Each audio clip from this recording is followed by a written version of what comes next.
we don't really ever talk about this, like you and me. I don't think we've ever discussed this, so this is kind of interesting. I don't usually talk about it. Not that I don't want to, I just don't. It's just so personal, but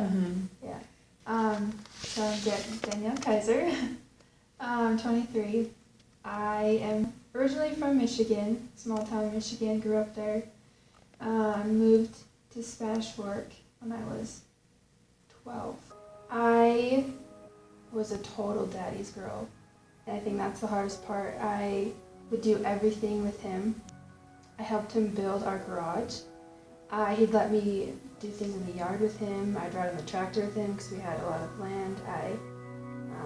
I just loved being around him because he was one of my main supporters with like sports and just like anything in general.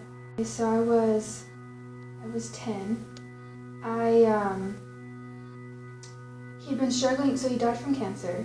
He'd been struggling for about a year with like sinus esophagus and then remission, and then obviously it killed him. That's weird to say. So when it happened, I was in shock. I was probably in shock for a few years, considering I didn't mourn the death of my dad until I was in like 9th or 10th grade. And this happened the day before I started 5th grade. And so I just like shoved everything down so I didn't have to deal with it. It affected me in that way where that's how I deal with emotions now.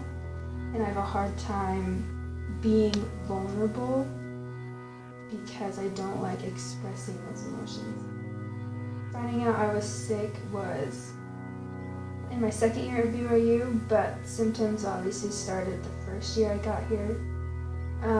So I figured out I had Lyme disease, and it was really hard. Actually, it was really nice to hear that it wasn't all in my head, because that's what I was feeling for like a year. It really kind of shattered who I was as a person because it affected my brain. I wasn't able to comprehend things. I wasn't able to understand anything. I couldn't hold on to words, I guess. I didn't know how to talk. Like, words would not come to me, and that created a lot of anxiety, insecurity. I was also tired all the time. I didn't want to get out of bed.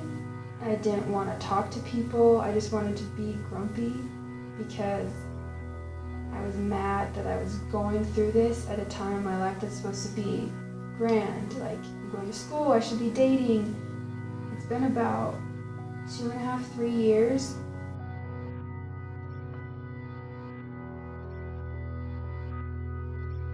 As tough as life can be, you can find happiness in it. You don't have to live in darkness. You don't have to live with those thoughts of inadequacy or just those sucky feelings. Every day is a choice to be happy. The future can be good. It can be happy depending on your actions and your thoughts.